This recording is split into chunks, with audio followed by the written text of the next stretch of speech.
পঞ্চায়েতে গিয়েও মিলছে না পরিষেবা। অভিযোগ, সরকারি প্রকল্পের সুবিধাও দেওয়া হচ্ছে না দল দেখে।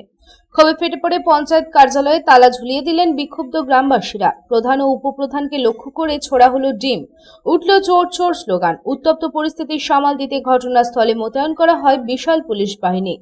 মঙ্গলবার এমনই চাঞ্চল্যকর ঘটনার সাক্ষী থাকলো দুর্গাপুরের কাঁকসার গোপালপুর গ্রাম পঞ্চায়েত। স্থানীয়দের অভিযোগ, তৃণমূল পরিচালিত গোপালপুর গ্রাম পঞ্চায়েতে দীর্ঘদিন ধরেই সাধারণ মানুষ পরিষেবা থেকে বঞ্চিত। এলাকার রাস্তাঘাট বেহাল অবস্থায় পড়ে রয়েছে। বর্ষাকালে ক্ষতিগ্রস্ত পরিবারগুলিকে ত্রিপল দেওয়া হচ্ছে না। অন্নপূর্ণা যোজনার আবেদনপত্র জমা নেওয়া হচ্ছে না বলে অভিযোগ। পাশাপাশি রাজ্য সরকারের বিভিন্ন সামাজিক প্রকল্পের সুবিধা বেছে বেছে শুধুমাত্র তৃণমূলের সমর্থকদের দেওয়া হচ্ছে বলেও অভিযোগ করেন বিক্ষোভকারীরা। এই অভিযোগের প্রতিবাদে এদিন পঞ্চায়েত কার্যালয়ে ভিড় জমান গ্রামবাসীরা।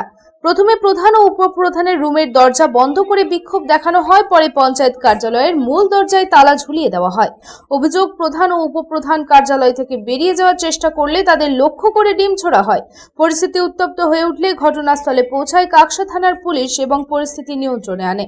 বিজেপির ৪ নম্বর মণ্ডলের কোষাধ্যক্ষ কার্তিক মিস্ত্রি অভিযোগ করেন, সরকার পরিবর্তনের পর বিরোধী দল হিসেবে প্রথম পঞ্চায়েত কর্তৃপক্ষকে নির্ভয়ে কাজ করার আশ্বাস দিয়েছিলাম, কিন্তু বর্তমানে পঞ্চায়েত সাধারণ মানুষের স্বার্থে কাজ করছে না।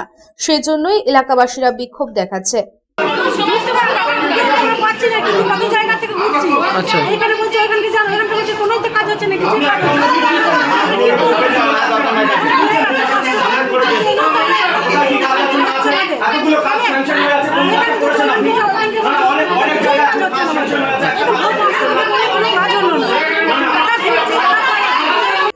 दुर्गापुर থেকে साधन रुजेर रिपोर्ट, पब्लिक टाइम्स। आपके घर को दीजिए सबसे मजबूत फाउंडेशन, दीजिए मजबूती का डोज। JBG हेक्सा TMT, मजबूती का डोज पक्का है।